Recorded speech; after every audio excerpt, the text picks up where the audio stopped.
If you live in a city like Seattle, Tacoma, or any major port along the West Coast, you're probably used to seeing these white and green tugboats around. Foss Maritime was born right here in Washington from a $5 purchase of a small rowboat and the ingenuity of one woman, Thea Foss. Thea Foss was born in Norway in June of 1857. She and her husband immigrated to the U.S., first to St. Paul, Minnesota in the late 1870s. But Thea's husband Andrew had grown up as a ship's carpenter in Norway and missed the sea. So after 8 years and a name change, first from Olesen to Fossen and then to Foss, the couple and their 4 children made their way west to Tacoma in what was then Washington Territory. Their first home was a small box constructed out of scavenged driftwood and timbers and was right on the harbor. Thrilling for someone like Thea, who was actually afraid of water. While Andrew was gone to build a house on dry land, Thea bought a rowboat from a frustrated fisherman for $5. She painted it white and green and sold it for $10. By the time Andrew returned, Thea had amassed a small fleet of rowboats that she was renting out for 50 cents a day to fishermen, picnickers, and casual boaters,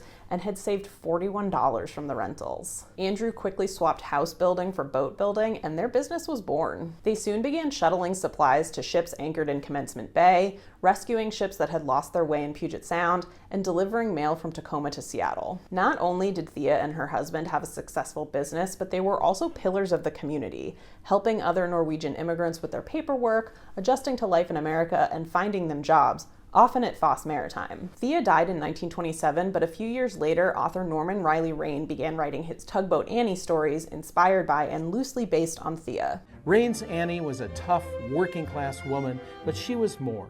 She was street-smart in the ways of the waterfront.